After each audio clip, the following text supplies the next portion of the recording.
Bismillahirrahmanirrahim. Assalamualaikum warahmatullahi wabarakatuh. Waalaikumsalam warahmatullahi wabarakatuh. Rabbi shrah li sadri wa yassir li amri wahlul 'uqdatam min lisani yafqahu qawli. Adik-adik sekalian, hari ini kita akan masuk dalam materi mata kuliah Sistem Politik Indonesia di pertemuan ke-6. Kita akan membahas tentang satu tema yang mungkin untuk kondisi politik saat ini itu sangat relevan terkait dengan bagaimana sistem politik kita mengatur dan mengelola militer di dalam satu ekosistem politik di Indonesia. Kenapa persoalan militer ini kemudian menjadi salah satu bagian dari penjabaran mata kuliah sistem politik? Karena memang dalam situasi politik saat ini pembahasan tentang militer menjadi relevan mengingat kita saat ini sedang dipimpin oleh rezim militer. Presiden kita tentara, dan dalam sejarah Republik kita itu lebih banyak kita itu dipimpin oleh tentara. Orde Baru berkuasa selama 32 tahun dan rezim yang berkuasa di zaman Orde Baru itu tentara semua. Soeharto adalah tentara, kemudian kabinet yang membentuk kekuasaan Soeharto juga tentara. Kemudian pada masa Orde Lama meskipun Soekarno itu sipil tapi rezimnya juga diisi oleh banyak tentara. Kemudian pasca reformasi ada Presiden SBY 10 tahun itu juga purnawirawan tentara.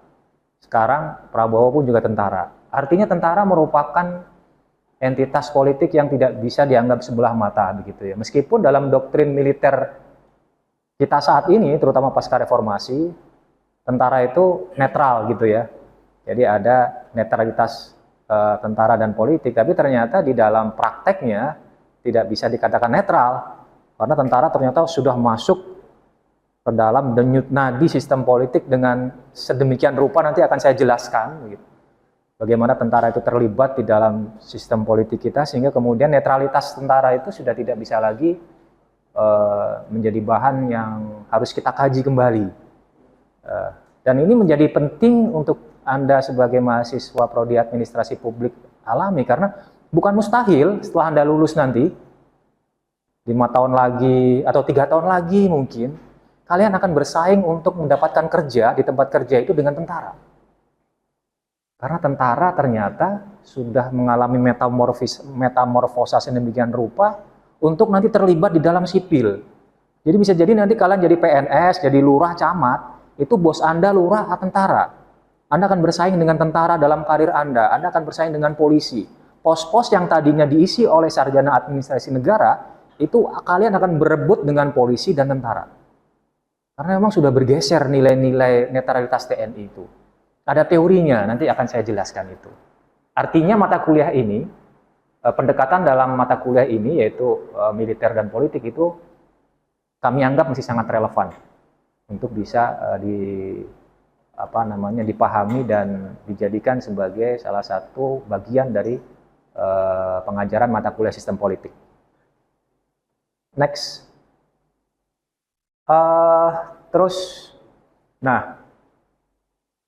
Hari ini saya akan membahas tentang tipologi-tipologi atau teori-teori tentara itu seperti apa di dalam realitas politik global. Di seluruh dunia ini tentara itu modelnya seperti apa sih gitu.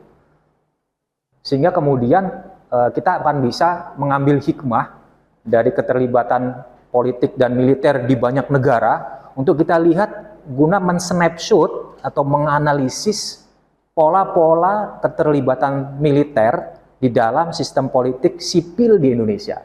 Jadi ada 3 istilah di dalam teori militer dan politik. Satu, ada istilah tentara pretorian. Tentara pretorian ini adalah tentara, nanti saya jelaskan. Yang kedua, ada tentara semi pretorian atau guardian atau delurer. Itu adalah tentara yang di tengah-tengah.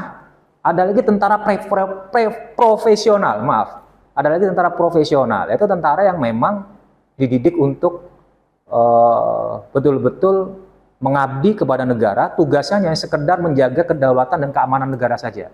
Dia nggak punya kepentingan apa-apa untuk menjadi ASN, untuk menjadi komisaris BUMN, enggak. Jadi memang di doktrin tentara itu memang untuk perang, menjaga pertahanan negara, menjaga kedaulatan negara. Next. Ini teori tentang tentara dimanapun di dunia ini berlaku. Yang pertama ada yang disebut dengan tentara profesional, atau yang di dalam istilah Huntington disebut the military mind. Tentara yang memang dididik, dilatih untuk menjadi penjaga keamanan dan kedaulatan negara. Di dalam konstitusi sudah ditegaskan bahwasanya tentara itu tugasnya adalah menjaga pertahanan, keamanan, dan kedaulatan negara. Di luar itu, tentara tidak punya kewenangan, tidak punya hak, bahkan tidak punya hak-hak sipil warga negara. Pemilu pun nggak boleh ikut tentara itu. Nyoblos nggak boleh. Dalam konsep tentara profesional, dalam rangka menjaga profesionalitas dia. Dia adalah petugas mengamankan pemilu. Polisi dan tentara itu tidak terlibat dalam pemilu. Nyoblos nggak boleh. Menjadi peserta pemilu juga nggak boleh. Nah, tentara dalam model ini itu benar-benar difokuskan untuk betul-betul berperang. Tugasnya itu berperang. Membunuh lawan apabila lawan itu melanggar kedaulatan. Membunuh separatis. Dan lain sebagainya. Penjaga keamanan negara. Konteksnya tentara ini militer dan polisi ya. Polisi termasuk bagian dari militer. Artinya militer profesional, baik polisi maupun tentara, itu dididik sesuai dengan kemampuan tempurnya masing-masing. Kalau tentara itu di hutan, kalau polisi ya di kota-kota, seperti urusan kejahatan, pencuri, maling, itu polisi. Kalau persoalan KKB di Papua, kemudian separatis di Aceh, itu tentara. Jadi betul-betul mereka profesional. Di mana di negara mana konsep ini berlaku, negara-negara demokrasi yang maju biasanya menganut ini. Di Amerika, Eropa, negara-negara yang mapan demokrasinya, itu biasanya tentaranya profesional. Mereka kalau mau masuk ke dalam politik, mundur dulu biasanya. Tentara mau nyalon gubernur misalnya, mundur. Tentara mau wali kota, mundur. Tentara mau dicalonkan sebagai komisaris BUMN, mundur. Tentara dicalonkan sebagai menteri, mundur. Tentara jadi setkap, seharusnya mundur, seharusnya. Siapa tuh? Letkol, Teddy. Biasanya mundur tuh, seharusnya kalau dalam konsep tentara profesional. Ada lagi model semi profesional. Tentara yang sebenarnya profesional, tapi dalam sejarah negara itu kadang-kadang tertarik juga gitu untuk jadi komisaris. Kadang-kadang tertarik juga dia nggak jadi menteri. Kadang-kadang tertarik juga untuk jadi asistennya presiden misalnya. Jadi dia nggak mau mundur, tapi juga pengen gitu jabatan-jabatan sipil itu gitu. Sehingga kemudian ya bercampur-campur, nggak jelas tuh. Indonesia masuk dalam kategori mana nanti kita lihat. Yang terakhir ada tentara Pretorian. Ini istilah Pretorian itu istilah pasukan khusus zaman Romawi dulu. Kalau kalian lihat film-film Romawi kuno itu ada namanya satu grup elit. Kalau sekarang Kopassus lah ya. Namanya Pretorian. Dia jago tempur, jago perang, pintar bunuh, tapi juga pintar ngomong di dalam senat, pintar berpolitik. Dia juga pintar strategi politik. Dia menguasai senat, menguasai parlemen. Jadi bukan hanya punya kemampuan tempur, tapi dia juga pintar berpolitik. Namanya Pretorian ketika itu. Tentara elit zaman Romawi kuno namanya Pretorian. Itu nama-nama yang sebenarnya elit pasukan khusus itu ketika itu banyak modelnya. Kalau Romawi kuno namanya Pretorian. Kemudian kalau Turki itu ada tentara khususnya namanya apa begitu ya. Kemudian Arab zaman dinasti Umayyah itu juga ada. Tentara spesial membunuh itu ada. Di zaman Mamluk itu ada namanya Hasansin. Kalau di sekarang itu diambil nama Hasansin itu jadi assassin, pembunuh. Itu memang tentara pembunuh bayaran. Mereka tentara yang tidak hanya dilatih perang, tapi juga berpolitik begitu. Nah makanya kemudian tipe tentara ini itu dilihat untuk menganalisis model-model tentara di dunia modern yang punya pola yang sama.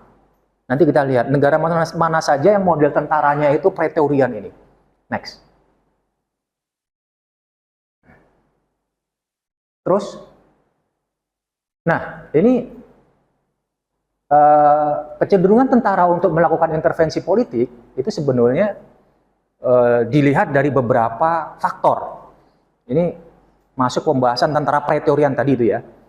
Jadi di banyak negara itu ternyata setelah didalami ada model-model tentara yang tipenya Praetorian di negara-negara modern ya.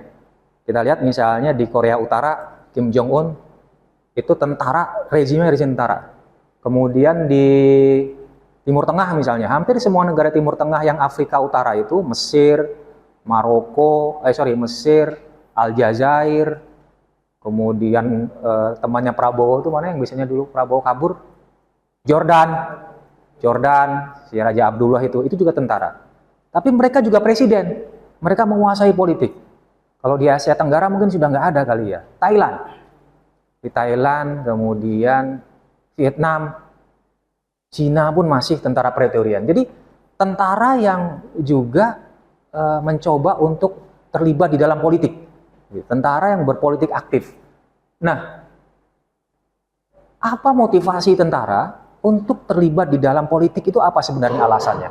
Yang pertama persoalan keamanan nasional.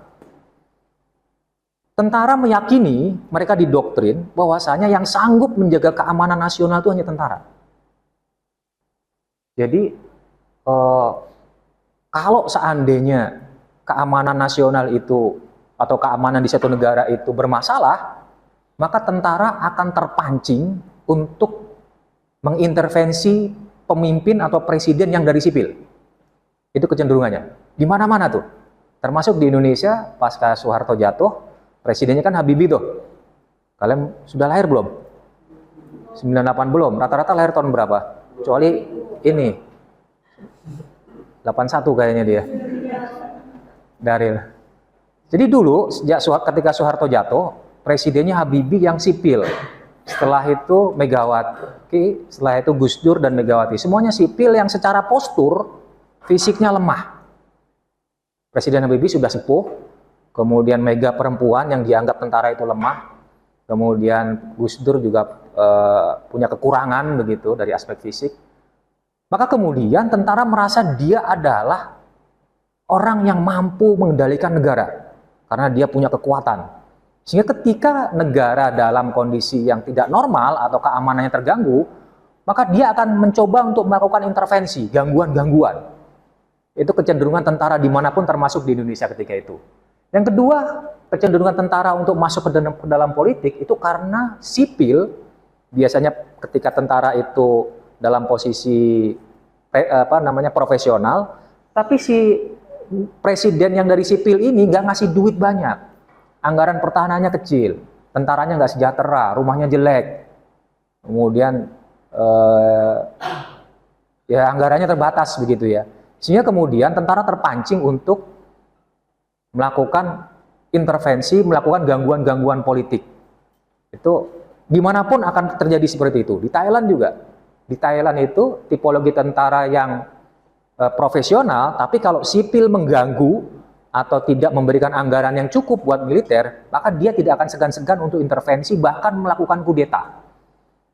Thailand adalah termasuk satu negara yang paling sering kudeta. Kalau Anda lihat catatan militer di Thailand itu paling sering terjadi kudeta. Dulu ada namanya Thaksin Shinawatra yang punya Manchester City. Sebelum Manchester City itu dibeli oleh pengusaha milioner Arab, itu punyanya orang Thailand. Dia adalah salah satu presiden yang dikudeta oleh militer Thailand. Selain pertahanan minim yang disediakan oleh sipil, kecenderungan tentara untuk kemudian masuk ke dalam politik itu karena sipil melakukan kontrol yang berlebihan terhadap tentara. Jadi ngatur-ngatur militer sipil itu. Kayak misalnya zaman Presiden Jokowi. Jokowi itu adalah sepresiden sipil yang melakukan intervensi berlebihan ke tentara. Salah satu bentuk intervensinya apa? Yang dilakukan Presiden Jokowi ketika itu adalah membolak-balikkan karir di militer. Karir di militer itu berjenjang yang itu sangat memperhatikan masa dari anggota militer. Misalnya kalau sekarang Panglima TNI itu angkatan Akmil 91 misalnya. Ya nanti setelah itu ya angkatan 92, setelah itu 93. Jadi regenerasinya itu hidup. Kemudian kalau sekarang angkatan darat, ya Panglima selanjutnya adalah angkatan laut. Selanjutnya adalah Angkatan Udara, rotasinya itu terus begitu. Itu tradisi militer yang dijaga oleh kultur di militer. Tapi sama Presiden Jokowi itu dibolak-balik. Yang sekarang Panglimanya Angkatan 92 misalnya, tiba-tiba Angkatan 90, Panglima kedepannya diambil dari Angkatan 98. Ada Angkatan 93, 94, 95, 96 nganggur semua nih. Tiba-tiba Angkatan 98 jadi Panglima. Seperti yang terjadi pada masa ini Panglima Agus, sama dulu ada Kapolri Jenderal Tito, itu mereka adalah Kapolri dan Panglima yang ngangkatin banyak angkatan, ngelangkahin banyak angkatan. Sehingga kemudian regenerasi di tubuh militer itu kacau balau. Di saat seperti itulah kemudian tentara merasa dia harus membela diri. Kelakuan presiden sipil seperti ini hanya akan memporak-porandakan, mengacaukan sistem di dalam militer.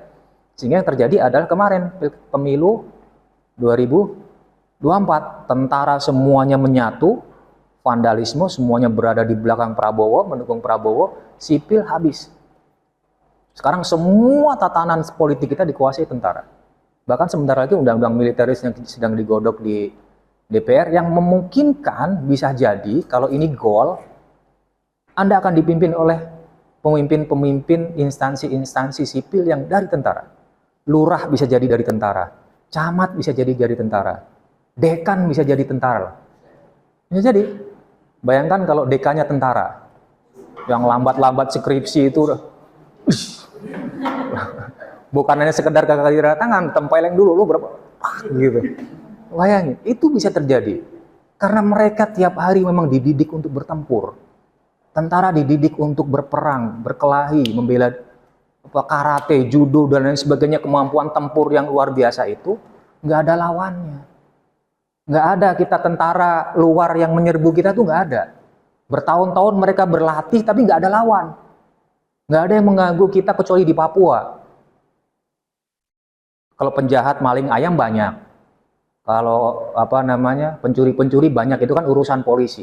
Kalau militer, tiap hari mereka berlatih perang, berlatih tempur, berlatih nembak, tapi nggak punya lawan. Tiba-tiba ketemu Daril yang nggak pernah kuliah, tiba-tiba tanda tangan, coba lampiasan akhirnya disansak. Bisa jadi seperti itu yang terjadi pada masa Orde Baru. Ketika tentara jadi lurah, tentara jadi camat, tiba-tiba aktivis-aktivis itu pengen ngurusin KTP, pengen ngurusin KK. Kalau sipil kan terbiasa berhadapan dengan hal-hal seperti itu kan sabar. Mereka dididik untuk service quality, sebagaimana kalian kan, pelayanan yang baik, ramah, tangible, dan lain sebagainya kan. Tentara nggak dididik untuk itu. Mereka dididik untuk tas. Bayangkan apabila orang yang dididik seperti itu masuk dalam urusan sipil. Next, Mas. Nah, ini tadi teori-teori tentara pada umumnya ya. Saya sudah jelaskan tadi bagaimana ada tentara arbitrator, ada tentara ruler, ada tentara revolusioner profesional. Ini adalah tentara yang sebagai militer pretorian. Kategorinya ini. Jadi militer pretorian itu adalah tentara yang berkategori ini. Dia bisa jadi sebagai wasit. Jadi dia dalam politik tapi tidak terlibat langsung, tapi dia menengahi. Di mana ini terjadi? Di Thailand. Thailand model tentaranya itu adalah arbitrator army. Jadi tentara yang apabila dia melihat ada kekacauan di dalam politik, dia akan turun tangan. Tapi kemudian setelah dia melakukan intervensi, dia serahkan itu kepada sipil, dia balik lagi ke barak. Seperti yang terjadi di Thailand ketika presiden di Thailand itu dikudeta, kemudian tentara melaksanakan pemilu, setelah itu tentara kembali ke barak. Dan dia mengamati, kalau presiden Thailand kemudian gagal melakukan normalisasi kehidupan sosial, ekonomi, dan lain sebagainya, dia akan terlibat lagi. Itu model arbitrator army. Ada tentara yang the ruler army, penguasa. Dia tidak hanya sekedar mengawasi, tapi ya gua pemimpinannya. Di mana ini terjadi? Mesir, Aljazair, Irak zaman Saddam Hussein, Libya zaman Muammar Gaddafi, zaman diktator-diktator zaman dulu itu adalah tentara yang the ruler army. Dia sebagai penguasa juga sebagai sebagai pengatur di dalam struktur sistem politik sipil. Di Indonesia kapan ini berlaku? Kapan kesuasaan ini terjadi? Pada masa Soeharto. Soeharto adalah model paling relevan mungkin ya, model paling excellent dari tentara sebagai the ruler army itu di zaman Soeharto. Kemudian ada revolutionary profesional. Tentara yang awalnya profesional, tapi kemudian karena melihat sipil itu gagal menata kehidupan politik, maka kemudian dia melakukan revolusi. Di mana ini terjadi? Cina. Cina itu dulu sebelum revolusi, banyak revolusi Cina itu adalah satu negara yang dikendalikan oleh sipil. Tapi kemudian sipil gagal menciptakan satu tatanan keamanan yang kemudian menyebabkan tentara melakukan revolusi dan merebut kekuasaan. Di negara-negara Rusia itu juga sama. Revolusi-revolusi besar Rusia, misalnya revolusi Bolshevik, revolusi Lenin, Stalin, itu adalah revolusi-revolusi yang dipimpin oleh tentara profesional. Next. Nah, kategorinya menurut Eric Nodlinger, ini teori juga, masih dalam satu konteks teori. Kalau kita lihat dari tabel ini, kategori tentara yang Pretorian itu bisa dilihat dari dua indikator. Dari kekuasaan yang dimiliki, tentara Pretorian cenderung memiliki kekuasaan veto. Kalau modelnya moderator, dia kalau modelnya Guardian cenderung melakukan kontrol pemerintahan secara penuh. Kalau modelnya the ruler cenderung melakukan dominasi rezim. Apa perbedaan dari model ini? Menurut Eric Nodlinger, model moderator itu biasanya seperti tadi di Thailand itu tidak, dia doktrinnya itu profesional, tapi kemudian ketika terjadi sesuatu persoalan di sipil, dia akan memveto. Dia punya kekuasaan veto untuk misalnya menolak undang-undang yang dibikin oleh sipil, bahkan menolak presiden yang dipilih oleh sipil. Jadi misalnya presidennya tidak layak begitu ya, tidak layak tidak layak sebagai presiden, tapi terpilih dalam pemilu. Tentara Pretorian, menurut Eric Nodlinger, biasanya akan melakukan veto atau mengintervensi pemilu dianggap tidak sah. Sehingga kemudian dia memaksa badan penyelenggara pemilu, kalau di kita KPU, untuk menggelar pemilu ulang. Apa dasarnya? Dia nggak punya dasar apa-apa. Ya pokoknya saya nggak suka aja sama nih orang. Ketika dia terpilih jadi presiden, batalkan pemilu, dia punya kewenangan veto, laksanakan pemilu ulang. Di mana itu terjadi? Thailand punya kewenangan itu. Turki juga sama. Turki itu pada zaman presiden yang namanya Najmuddin Erbakan, itu pernah terjadi pemilu, kemudian di dalam pemilu itu ada satu presiden yang agak islami begitu ya, namanya Erbakan, ya kalau sekarang mungkin dari PKS lah ya, agak religius begitu. Sedangkan militer Turki adalah militer yang trauma dengan rezimnya dinasti Ottoman. Jadi ketika dinasti Turki Utsmani jatuh, Turki itu menganut sekularisme ekstrim, di mana agama itu nggak boleh ikut campur dalam urusan politik. Dia trauma kalau ada yang pakai jubah berbau-bau Arab jadi presiden, trauma tentara Turki itu. Sehingga kemudian ketika Erbakan menang, dia mengancam memveto. Bahkan ketika Erbakan ketika itu sudah sedikit-sedikit mengusung Islam, konstitusi Islam, negara Islam begitu, nyinggung-nyinggung tentang negara Islam, akhirnya dikudeta sama militer Turki. Jadi Turki adalah tipe negara yang militernya sebenarnya profesional dia. Dia nggak begitu mau aktif di politik. Tapi ketika dia melihat kandidat pemimpin politik itu mengancam kedaulatan negara, mengancam konstitusi negara, mengancam jati diri dan identitas negara, dia akan intervensi dalam bentuk veto, bahkan melakukan kudeta. Kemudian model kekuasaan yang dimiliki kontrol pemerintahan, Guardian misalnya, hampir mirip dengan the ruler army, Ini negara sebagai melakukan kontrol sekaligus penguasa sekaligus sekaligus sebagai rezim yang mendominasi. Ya di Indonesia, kemudian di Filipina ketika zaman Marcos, kemudian di Mesir ketika zaman Anwar Sadat dan Hosni Mubarak dan seterusnya, banyak sekali. Dari aspek ekonomi politik, tentara Pretorian kecenderungannya ketika dia terlibat di dalam politik itu cenderung melindungi status quo, penghasilan dia. Jadi tentara ketika dia profesional, dia biasanya akan menyediakan sumber-sumber penghasilan untuk menghidupi dirinya dan anggotanya, termasuk menghidupi alutsista, pertahanannya, pesawatnya, tanknya, itu harus ada anggaran. Jadi dia akan melindungi sumber daya itu. Apabila sumber daya itu diganggu, dia akan intervensi. Kalau zaman sekarang tentara kita misalnya punya tambang nikel misalnya, tambang batu bara, sawit kan banyak tuh.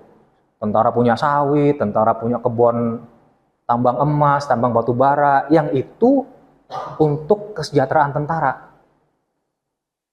Suatu waktu kalau ada penguasa sipil, baik itu presiden, gubernur, wali kota, ganggu izinnya tambang itu, dia akan melakukan intervensi. Dia akan mengacau, dia akan melakukan pendekatan militer untuk mengatasi gangguan tersebut, meskipun yang ganggu presiden. Apalagi sekarang nih ya, presiden misalnya akan menertibkan tambang-tambang di seluruh Indonesia. Ternyata bohirnya tentara semua. Berani nggak presiden? Yang punya tambang emas di sana ilegal itu semuanya tentara misalnya. Nah itu tipe-tipe tentara yang memang akan melindungi status quo-nya ketika ketika kepentingannya terganggu. Kemudian tentara Guardian sama melindungi status quo dan mengoreksi kesalahan negara dari pemborosan. Yang terakhir adalah tentara Darulur Army itu akan mencoba mempengaruhi masyarakat, melakukan perubahan-perubahan sosial ketika kondisi sosial ekonomi politik itu sudah tidak sesuai lagi dengan citra dan ideologi tentara. Oke, sampai di sini. Ada yang mau ditanyakan? Oke, terima kasih adik-adik sekalian atas perkuliahan hari ini. Intinya adalah perkuliahan ini semoga nanti bisa menambah wawasan Anda, kemudian menambah kompetensi Anda dalam memahami bagaimana sistem politik di Indonesia itu terbentuk, bagaimana unit-unit sistem, subsistem di dalam politik Indonesia itu saling berpengaruh, saling mempengaruhi, saling berkelindan dalam menciptakan satu ekosistem politik Republik kita. Demikian perkuliahan kita pada hari ini, kurang lebihnya mohon maaf. Terima kasih atas segala perhatian Anda. Assalamualaikum warahmatullahi wabarakatuh. Waalaikumsalam warahmatullahi wabarakatuh.